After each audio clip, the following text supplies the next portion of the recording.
OK, let's talk about COVID lockdown. For once, news was slightly more positive over the weekend. The R number across the UK has now fallen below 1 for the first time since July.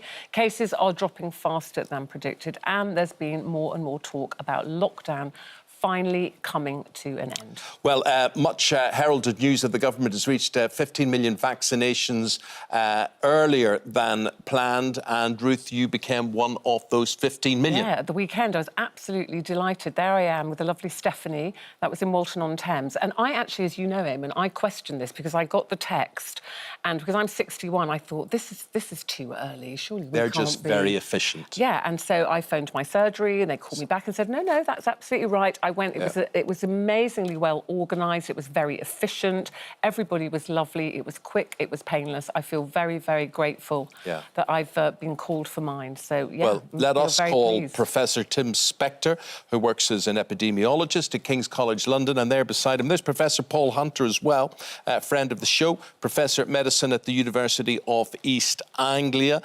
Gentlemen, first of all, Tim, we'll begin with you. Some areas seem to be better than others. I know a lot of people are concerned as to who gets what priority, but some areas are, luckily enough, I suppose, depending on their age profiles and whatever, they're just steaming through this. Yeah, the vaccination programme has been fantastic. There's been really, 500,000 people are being vaccinated a day, and there has to be some flexibility in the system to make sure that doses are not wasted. And some of the vaccines need to be frozen and have to be used at the end of the day. So I think that's why we are seeing some flexibility in who's getting tested, and different regions are moving at different rates. But it's all good news, because a quarter of the population really having at least one dose is really great news. And this is what we're monitoring now on the Zoe COVID symptom study app. We have over 1/3 of a million people have now registered their vaccines with us. And so now we're able to give people feedback about the side effects, but also, more importantly, how much protection people are getting after that first dose. And Professor Paul, how much protection are they getting? I mean, people have waited and waited and waited for this. It comes their way. Should people like Ruth be feeling invincible now, or what would you say about the first jab? Well, I think the first thing to say is that it does take time for the first jab to actually give you protection.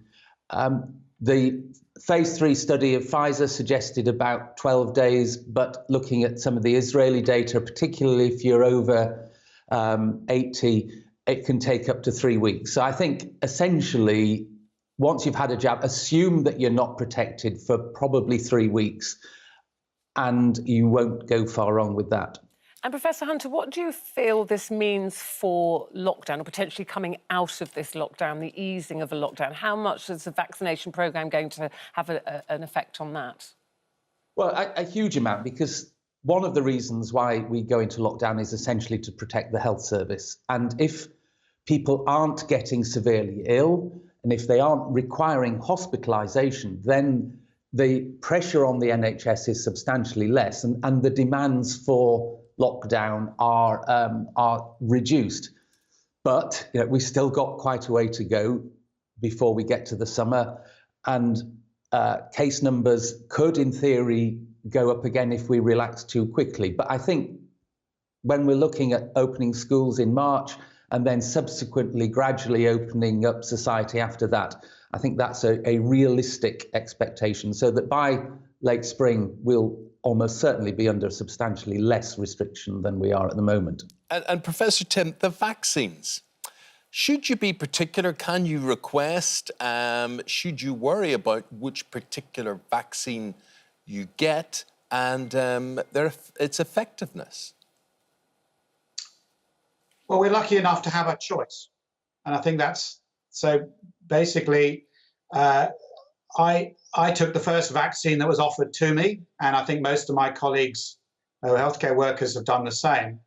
And we don't really know a direct head-to-head comparison of the two yet, and that's what we're doing with the Zoe app at the moment.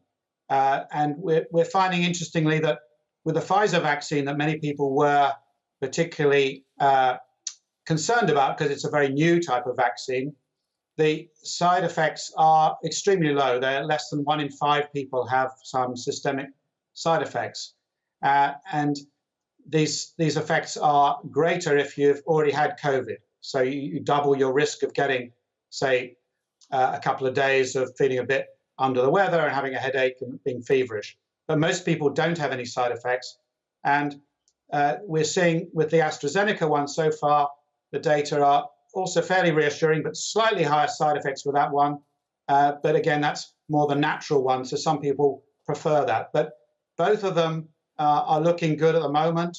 And just to clarify the point that Paul was making, that we are seeing after 3 weeks of the Pfizer vaccine, a 67% protection in healthcare workers, which if that continues, and it is going to be great news because that's going to have a very major impact and really will underscore the government's policy of delaying this, the second vaccine to 12 weeks. So in general, both of them seem to be working. The side effect profiles of both of them are pretty good. If you have had COVID, you're more likely to get a reaction to both of the vaccines at the moment, and that's just something to be aware of.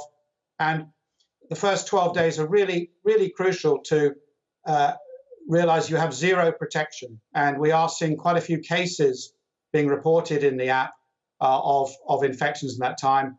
Then it does drop a little bit to about 46% after 2 weeks, and then getting 2/3 protection after 3 weeks. So really important to people to stay really cautious, particularly in the first couple of weeks. Professor Hunter, people obviously desperate to see families. The Prime Minister on February the 22nd is expected to announce, the roadmap out of lockdown. Predictions are it will be a gradual easing of restrictions and unlocking. Do you predict and hope that this is the last lockdown we'll see? I certainly hope it is, and almost certainly if without providing there isn't another surprise coming up with a more dangerous variant, then I confidently expect it to be the last lockdown, because once we've got a substantial proportion of our vulnerable people protected, then it's highly unlikely that we'll be seeing the same sorts of pressure on the health service. But that doesn't mean to say that the virus is going to go away anytime soon. I think it's generally now accepted that this virus is here to stay, but ultimately, in the long term, it's actually not going to do us too much harm in 10 years or 20 years' time, probably because by the time we're at an age where it does do you harm, we'll have had multiple infections as we grow up through childhood. So, yes, I think we will see a much more relaxed summer. There may be some difficulties early in winter. There might be some increase in cases during the winter, but it almost certainly won't be anywhere near as bad as this year, and we won't hopefully need to go into a national lockdown over it. Well, gentlemen, thank you very much indeed for signposting that for us. Really appreciate it. Professor Tim Spector and Professor Paul Hunter, thank you very much indeed. Stay safe, gentlemen. Thank you. Thank you both.